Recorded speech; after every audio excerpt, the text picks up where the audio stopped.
I used to be skinny, really skinny, and no matter how much I ate or trained, nothing would change. Turns out I was making the same mistakes every skinny guy makes when they're trying to bulk. So in this video, I'm going to save you the years I wasted trying to bulk and how to actually build muscle the right way. Okay, firstly, let's talk about the 2 key mistakes skinny guys make when they decide to bulk. So on one end of the spectrum, you have guys who go into the bulk and they think, right, I've got to eat everything in sight, right? So they stop tracking calories, first of all, because why would they? They just want to eat everything, they want to gain weight. They start eating dirty foods and they just start looking softer, not bigger. Or on the other end of the spectrum, they'll undereat because they're scared of gaining fat. So they'll end up just staying in the same position. They won't gain any weight, they won't lose any weight, so they're just stuck. They confuse being full with being in a surplus. The problem with bulking is when you cut, if you've done a cut before, you'll notice that everything is structured. You know exactly how much you're eating, your protein, all your everything's all structured out. It should be the exact same for a bulk, just obviously a lot higher calories. It's going to be very hard for you to optimize the amount of muscle gain and limit the amount of fat gain if you're just guessing how many calories you're eating and you're just winging it. I'd suggest tracking everything. It's not rocket science. The same way when you cut, you slightly reduce your calories on a weekly basis or every other week. The same thing applies for when you bulk. You'll find your maintenance calories, which if you cut before, you'll probably have a good idea on where that is. You'll find your maintenance calories, and depending on how fast you want to gain weight,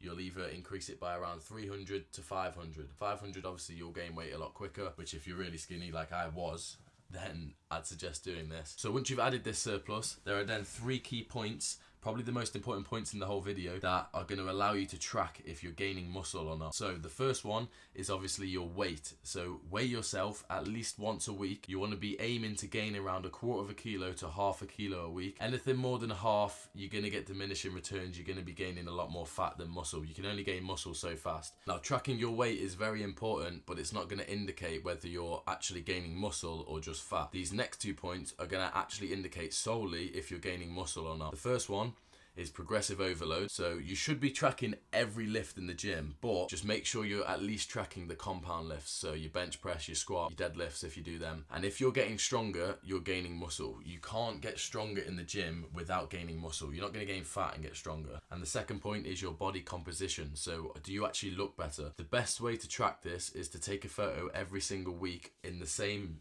lighting, same area, same position, and you'll notice over the weeks you'll see your body change. Obviously you can look at yourself in the mirror every week and you might notice your chest looks a bit fuller, your arms looks a bit fuller, but the best way to track this is to take a photo, same lighting, same area, same position every single week. So just before we come to the end of the video, I'm going to just bullet point off some common mistakes that you can avoid just so you can make the most progress possible. The first one is when people constantly switch between cutting and bulking. Me personally, I don't bulk for really long. So some people will bulk for the winter and then they cut for the summer. For me, because I've got to eat so many calories, I'm eating 4,000 calories a day usually when I'm bulking. That's what I'm eating right now. If I was to do this for 7-8 months, I would probably die.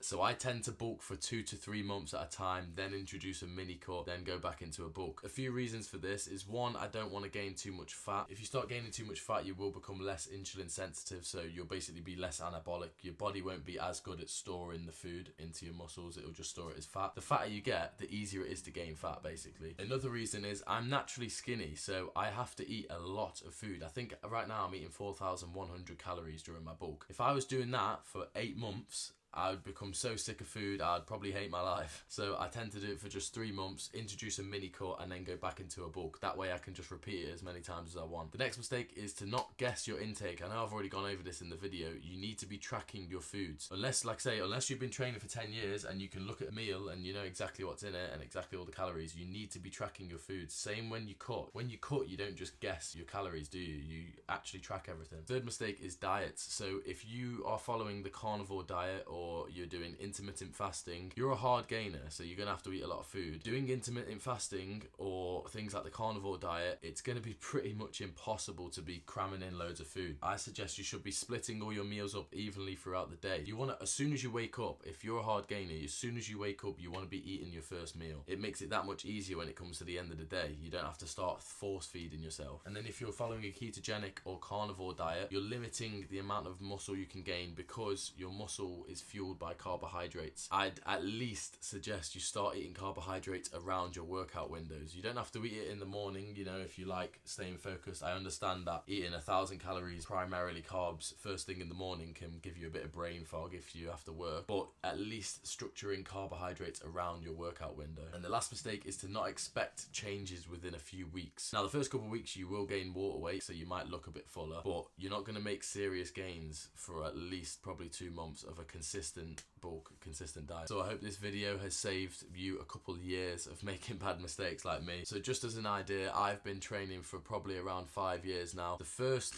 2.5, 3 years, I didn't really know what I was doing, so I wasted a lot of time. Hopefully from this video you can take something that'll save you that time. So this is what I looked like at the start of my gym journey, and then this is what I currently look like at the end of my last cut. Most of the progress in between these two photos happened within the last 2 years. So the first 3 years I didn't really make much progress at all because I wasn't following any kind of structure. I was just kind of winging it and learning as I went. If you do want more help to make progress as quickly as possible and to limit wasting all the years that I did, you can either look at all my other YouTube videos, or I am actually opening a one-to-one coaching. So if you go over onto my Instagram, you can send me a DM saying start, and I'll message you all the info.